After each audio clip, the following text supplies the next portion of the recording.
기도하겠습니다. 하나님 아버지, 우리의 인생에서 정말 하나님의 나라를 보게 하소서. 주님, 우리는 이 땅에 살아가는 것이 아닙니다. 이 땅의 정치의 지배를 받지 않고 이 땅의 세계의 지배를 받지 않습니다. 우리는 오직 하나님을 왕으로 모시고 하나님의 나라를 살아가는 것뿐입니다. 주여 아버지, 오늘도 이 땅을 보지 말고 하나님의 나라를 보며 살아가는 우리 본향의 성도들 될 수 있도록 축복하여 주시옵소서. 예수 그리스도 이름으로 간절히 기도드렸습니다. 아멘. 오늘서부터 열왕기 상하가 시작됩니다. 그래서 왕들의 이야기라는 제목으로 열왕기 상하의 말씀을 쭉 전하도록 하겠습니다.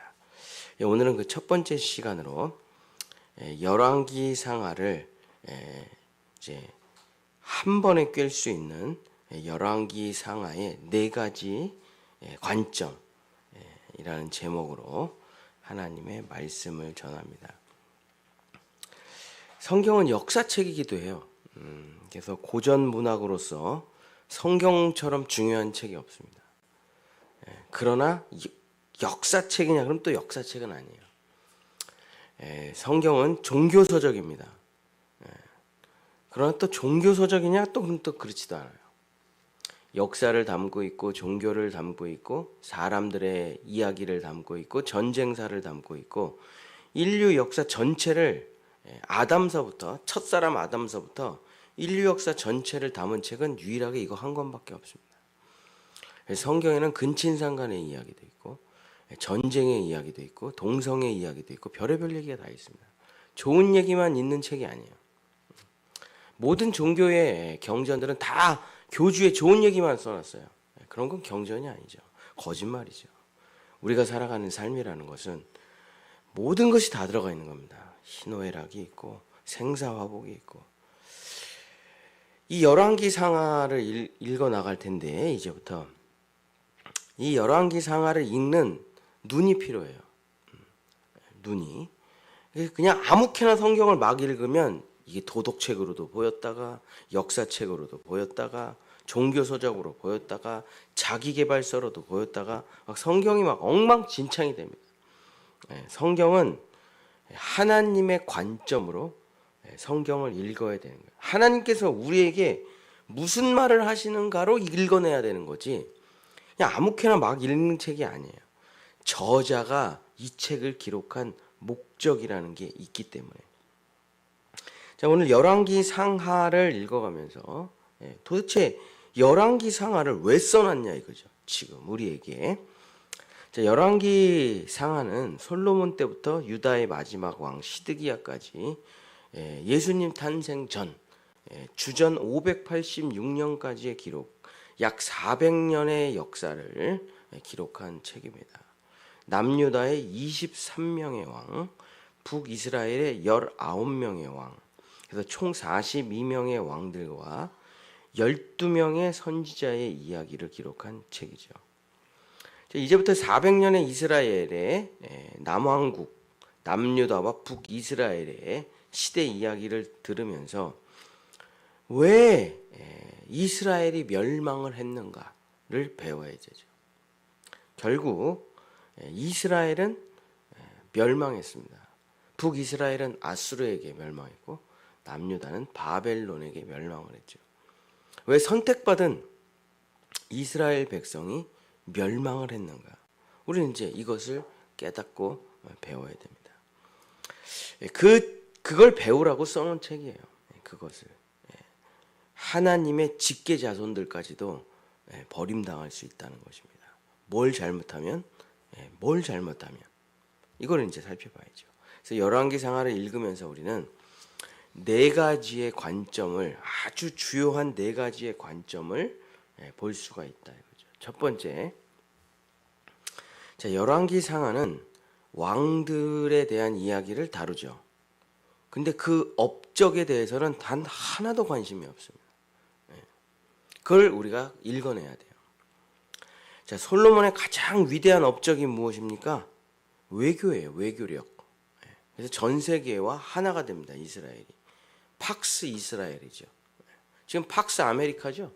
그때는 팍스 이스라엘이에요. 이스라엘이 외교를 통해서 전 세계를 이스라엘 중심으로 만든 게 솔로몬의 가장 위대한 업적이에요. 또 뭐 경제력 전 세계 최고죠.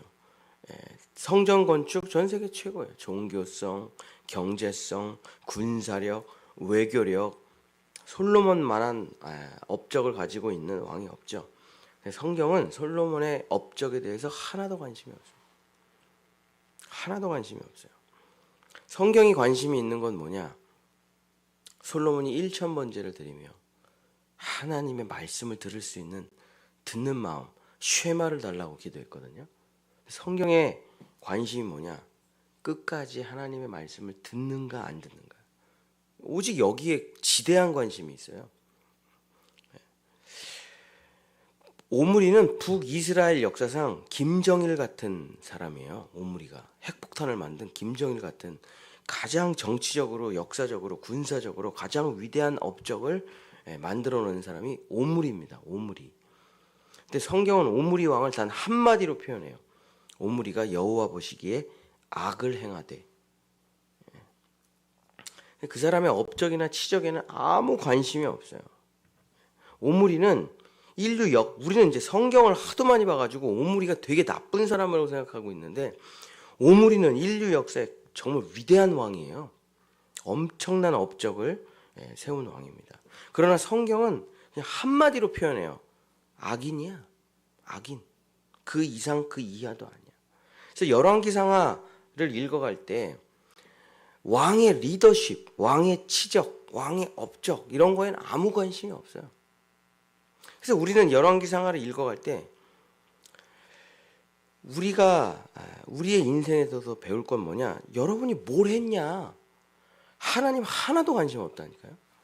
여러분이 어떤 업적을 했냐? 어떤 치적을 쌓았냐? 하나님 아무 관심이 없습니다.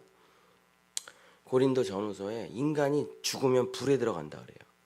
근데 그 불은 모든 것을 태우는 불이래요. 업적, 치적, 명예, 스펙 다 탑니다. 다 타요. 근데 그 불로 태워도 안 타는 게 있어요. 딱 하나. 그게 뭔지 아십니까? 믿음. 믿음. 그것 말고는 다 타서 없어지는 거예요. 그러니까 우리가 인생을 살아갈 때 열왕기상하를 공부해 가면서 내가 뭘 했느냐, 내가 그런 건 중요하지가 않다니까요. 믿음이 있느냐가 중요한 것입니다. 열왕기상하의 초점은 믿음이 있으면 의인이고 믿음이 없으면 악인이라는 것을 그 관점으로 읽어나간다는 것을 우리가 살펴볼 필요가 있다. 하나님은 믿음이 있으면 의인이에요. 착하게 살았냐, 올바르게 살았냐, 도덕적으로 살았냐, 사회적으로 얼마나 좋은 일을 했냐 아무 관심이 없습니다. 그거 불에 다 타요. 천국에 아무것도 못 올라. 하나님의 관점으로는 네가 나를 믿느냐, 어떠한 상황 가운데서도 거기에 초점이 있다. 두 번째 열왕기상하의 초점이 뭐냐? 인간의 정치나 제국의 흥망성쇠는 실로 허무하기 짝이 없다는 것을 하나님이 가르쳐 주신다. 막 요즘 우리나라가 시끄럽죠. 어떻게 하면 되냐? 그런 거 아무 의미가 없다니까요. 아무 의미가 없어요. 자, 다윗으로부터 시작된 그 위대한 하나님의 나라가 솔로몬 때 막강한 종교력, 군사력, 외교력, 경제력으로 세계 최강국이 됩니다. 100년도 안 돼서 다 무너져요, 이 나라. 그리고 400년이 채 안 돼서 그 막강하던 제국이 왕이 두 눈이 뽑힌 채 백성들이 모든 사람들이 바벨론 포로로 끌려가고 끝납니다. 그리고 포로로 끌려가서 그 그발 강가에서 쟤네들의 신이 우리 집의 신보다 강한가? 그러면서 울면서 끝나요. 이게 이스라엘의 400년 역사예요. 이걸 왜 기록을 해놨냐 이거예요. 왜 기록을 해놨냐? 하나님은 인간의 흥망성쇠, 제국의 흥망성쇠, 나라의 흥망성쇠에 관심이 없다니까요. 하나님은 제국이 어떻게 되느냐 이런 거에 관심이 없어요. 아수르, 바벨론, 헬라, 페르시아, 로마 다 무너졌습니다. 1000년 이상을 간 제국이라는 건 존재하지가 않아요, 인류 역사에. 하나님의 관점은 제국이 어떻게 팍스를 세워나가는가에 관심이 없어요. 하나님의 관점은 아무리 하나님의 백성이라도 하나님을 무시하고 외면하면 가차없이 버려진다는 것을 보라는 겁니다. 그것을 보라는 거예요. 왜 선택된 하나님의 백성이 이렇게 추락하고 마는가? 유대 속담에 이런 말이 있습니다. 왕의 자리를 조심하라. 왕의 자리를 탐하지 마라. 그 자리는 항상 다른 사람에게로 가는 자리다. 권불 10년이라는 말도 있습니다. 아무리 대단한 권력이라도 10년도 채 가지 못한다는 말이죠. 자, 우리가 열왕기상하를 읽어가면서 알아야 될 두 번째 관점. 지금 제국의 흥망성쇠를 써놓은 책이 아니라 왜 하나님의 백성이 버림을 당하는가 하나님께. 왜 버림을 당합니까? 우상숭배 때문에. 정치력 때문에. 외교력 때문에. 나라를 잘 이끌려고 하다가 다 망하는 거예요. 사도 바울이 교회가 왜 망한다 그랬습니까? 교회를 향한 열심 때문이라 그랬어요. 인간의 열심은 결국 하나님의 믿음과 대척점에 서게 되고 인간의 수고와 애씀이 나라를 망친다 이거예요. 그것을 하나님께서 그 관점을 가지고 보여주시는 겁니다. 세 번째, 이 북이스라엘과 남유다를 끌고 가는 관점 세 번째가 뭐냐? 첫 단추가 모든 것을 결정한다는 것을 가르쳐줘요. 자, 북이스라엘의 여로보암이 단 하나의 실수를 합니다. 우상을 세운 거죠. 김일성이 단 하나의 실수를 해요. 자기를 우상화해요. 그 이후로는 단 한 명의 좋은 왕이 나오질 않습니다. 19명의 북이스라엘의 왕이 있는데 단 한 명도 선한 왕이 없어요. 북이스라엘. 북한도 똑같죠. 그죠? 그래서 19명 모두가 다 악한 왕이 돼요. 왜? 여로보암이 첫 단추를 잘못 끼웠기 때문에. 제가 우리 후배들한테 항상 하는 말이 있습니다. 카페 교회 하지 마라. 도서관 교회 하지 마라. 지역 아동센터 교회 하지 마라. 그걸 제가 엄청 얘기를 해요. 그런 게 필요 없다는 얘기가 아니라 교회가 첫 단추를 사회복지로 끼잖아요. 커피숍으로 끼잖아요. 도서관으로 끼잖아요. 영원히 거기서 벗어나지 못해요. 이제 자기네들은 이렇게 생각을 하겠죠. 지금 내가 끼는 첫 단추는 언젠가 뺄 첫 단추야. 내가 지금 도서관을 하는 것은, 내가 커피숍을 하는 것은, 내가 지역 아동센터를 하는 것은 세상 사람들과 만나서 접촉점을 만들어 가지고 그들을 전도하려고 하는 거야. 취지는 좋다니까요. 근데 세월이 10년, 20년 지나면 어떻게 되냐? 그 교회 도서관에서 못 벗어나요. 그 교회 카페 교회에서 못 벗어난다니까요. 그 교회 지역 아동센터에서 못 벗어나요. 지금 제 친구들이 15년 차들 다 개척을 하고 있는데 저를 만나면 항상 하는 말이 있어요. 내가 바리스타인지 목사인지 모르겠다. 그렇죠. 내가 사회복지관인지 목사인지 모르겠다 이거예요. 내가 정체성에 혼란이 오게 돼요. 왜냐? 교회가 왜 그런 선택을 했습니까? 왜 그런 첫 단추를 끼웠어요? 어떻게든 빨리 성장해보고 안정을 취하려고. 근데 그 첫 단추가 영원히 가는 첫 단추라니까요. 교회는 오직 예수 그리스도, 구원, 복음을 전하려고 있는 이 첫 단추를 먼저 끼워야 돼요. 그다가 중간에 잠깐 커피숍을 하면서 교회가 성장해갖고 잠깐 지역 주민들한테 커피를 제공할 수도 있겠지만 첫 단추를 십자가로 끼지 못하면은 나머지는 다 엉망진창이 돼요. 그럼 어떻게 되냐? 이거 다시 다 풀러야 됩니다. 제자훈련 가서 다시 다 풀고 처음부터 다시 다 깨야 돼요. 그러니까 그게 힘들다는 거예요. 훨씬 힘들어요. 그게 신앙생활 하기가. 그러니까 첫 단추를 예수 그리스도의 십자가로 껴야 돼요. 이거 잘못 끼면은 나중에 신앙생활 30년 40년을 다시 자기의 습관을 버리고 처음으로 다시 돌아가서 해야 되는데 제가 그렇게 했거든요. 신앙생활을. 저 방언 잘합니다. 저 예언 잘해요. 저 장풍 잘 써요. 다 쓸데없어요. 다 쓸데없어요. 제가 그거를 그 지옥 가운데서 다 풀르고 처음부터 십자가로 다시 꿰는데 그렇게 하는 건 어리석은 거죠. 그냥 첫 단추를 아예 다 껴져요. 마지막 부활까지 다 껴집니다. 그러나 첫 단추는 오직 십자가로 껴야 돼요. 잘 생각을 해봐야 되네. 그러니까 자기의 신앙생활의 첫 단추가 인간인가? 인간. 내가 지금 나를 끌고 가는 게 사람인가? 물질인가? 정욕인가? 정치인가? 경제인가? 사회인가? 문화인가? 내 첫 단추가 내가 죽은 십자가여야 돼. 안 그러면은 결국엔 우상숭배하게 돼요. 좋은 취지로 시작하지만 결국엔 다 엉망진창이 된다. 이게 남유다와 북이스라엘의 열왕기 상하 속에서 우리에게 가르쳐주는 거예요. 첫 단추를 오직 십자가로 껴야 된다. 마지막 네 번째는 뭐냐면 하나님이 북이스라엘 땅의 기록과 남유다의 땅을 열왕기 상하에 기록을 하는데 거의 반반이에요. 기록이.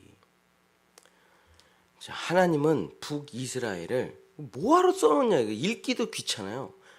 이놈도 악인 저놈도 악인 19명의 악인을 뭐하러 계속 써놓습니까? 내용이 똑같은데. 지겨워요 나중에. 북이스라엘은 읽고 싶지도 않아. 히스기야 뭐 이런 거는 읽고 싶고 왜 이래. 근데 왜 써놨을까요? 근데 그 북이스라엘에서 위대한 선지자들이 다 나옵니다. 북이스라엘에서. 우리는 그걸 보면서 하나님은 북이스라엘을 포기하지 않으신다는 것을 알 수가 있죠.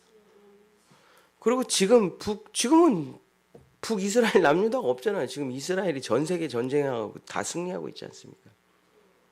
하나님은 우리 북녘 땅을 포기하지 않으신다. 아마 북한에 있는 성도들이 통일이 돼가지고 남한의 교회를 다니면은 이게 교회냐 그럴 거예요. 그죠? 이게 교회냐 문화센터냐 그럴 거예요. 너무 복음이 없어가지고 혼날지도 몰라요. 그죠? 북한의 성도들에게 어떻게 이렇게 엉망진창의 교회가 있냐. 하나님은 남유다와 북이스라엘을 계속 교차해서 열왕기 상하에서 기록하는 것은 하나님의 관점으로 인간의 관점으로는 북이스라엘은 이미 글렀어요. 포기해야 돼. 근데 하나님의 관점으로는 남유다와 북이스라엘이 전부 그대로 하나님의 나라예요. 자, 우리가 반을 뺏겼죠. 반을. 그리고 이제 또 반으로 갈라질 판이잖아요. 이 나라가. 그러면 이제 또 반으로 갈라지고 거기서 또 세월이 좀 또 반으로 갈라지겠죠. 이게 사탄 마귀의 전략이죠. 그죠? 하나님은 이 두 나라를 다 마음에 품고 계세요. 그리고 회복시키려고 하시는 계획이 있으시다는 것을 우리가 볼 수가 있습니다. 그래서 남유다의 이야기와 북이스라엘의 이야기를 정말 거의 똑같은 분량으로 계속 기록을 해놓는다. 자, 우리가 적을 죽이면 내가 살 것 같죠? 그렇지 않습니다. 적을 죽이면 곧 내가 죽어요. 제가 맨날 하는 얘기 있잖아요. 혈액무 얘기. 얘가 없으면 내가 편할 것 같다 이거예요. 얘가 없으면 얘를 죽였어. 자기가 괴롭혀가지고. 일주일도 안 돼서 자기가 죽는다니까요. 일주일도 안 돼서. 우리나라를 전 세계가 뭐라고 표현하냐. 한마디로 표현해요. 최고의 자살률, 최저의 출산율. 이게 대한민국을 보는 세계의 시선입니다. 오늘도 자살하는 사람이 20명이 넘어요. 우리나라에. 그래서 우리나라가 1년에 자살하는 사람이 2,000명이 넘습니다. 출산율은 없어요. 이게 이 나라의 걱정이고 염려죠. 왜 이렇게 됐느냐 이 나라가. 왜 생명의 역사가 흘러가지 못하느냐. 상대방에 대한 무시무시한 적대감 때문에 그렇죠. 상대방에 대한 무시무시한 적대감 때문에 교회를 다니다가 내가 실수를 하잖아요. 그게 교회 못 다녀요.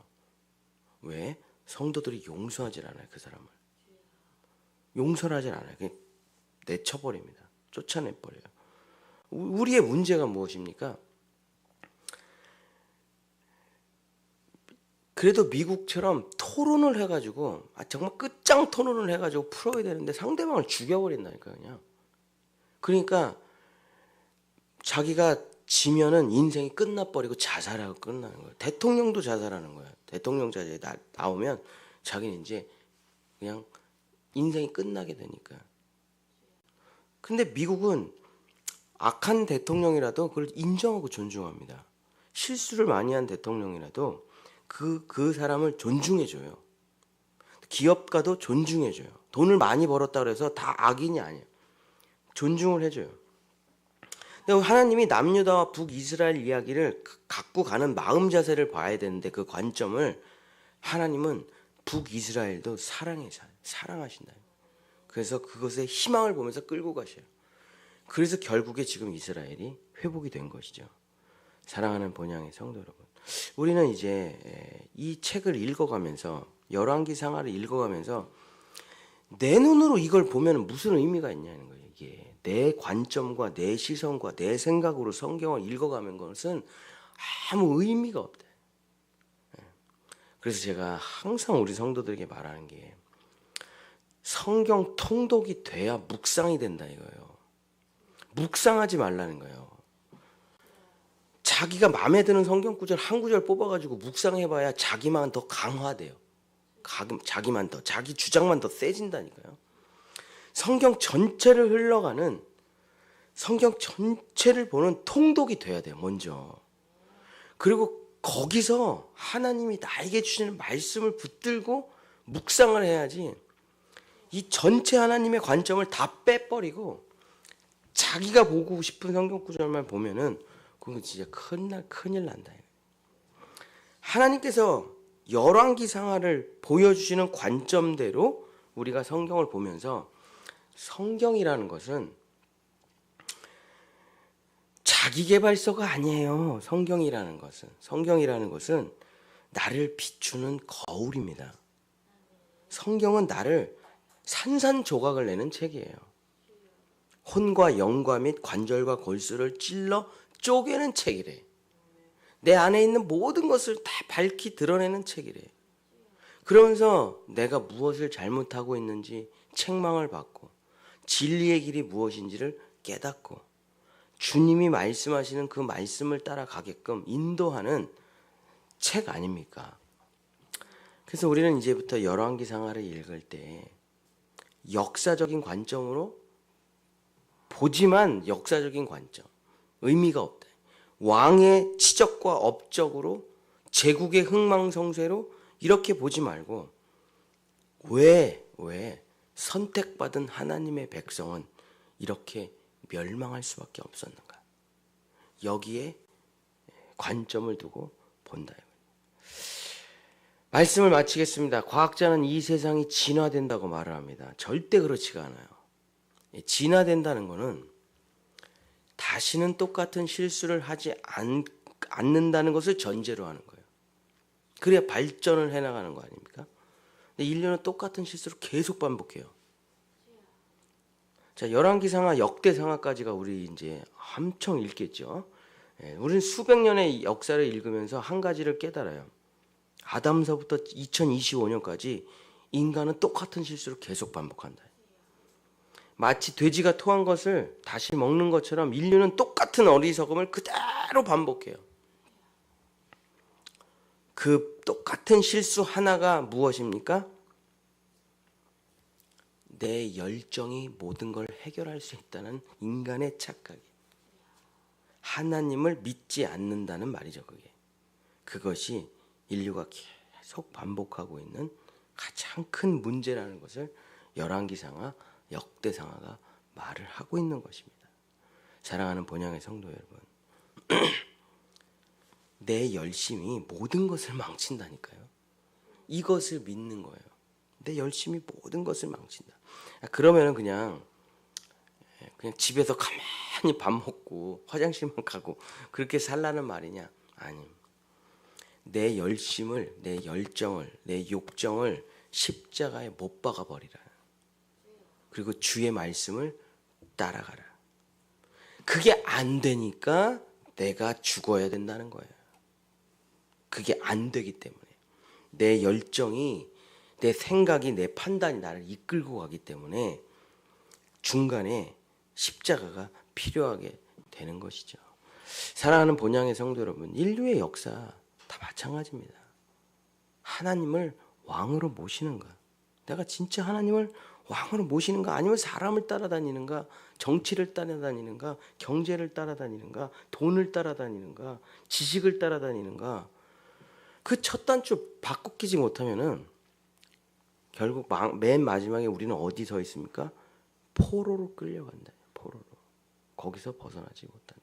그래서 우리는 이 열왕기상하를 읽어가면서 정말 제대로 하나님의 올바른 말씀의 단추를 하나하나 껴서 다시는 똑같은 실수를 반복하지 아니하고 오직 말씀을 믿음으로 살아가는 그런 본향의 성도들이 되셔서 정말 하나님의 나라를 완성하는 여러분들 되시기를 예수님의 이름으로 간절히 축복합니다.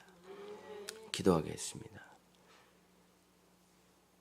인간의 역사는 결국 하나님의 히스토리입니다.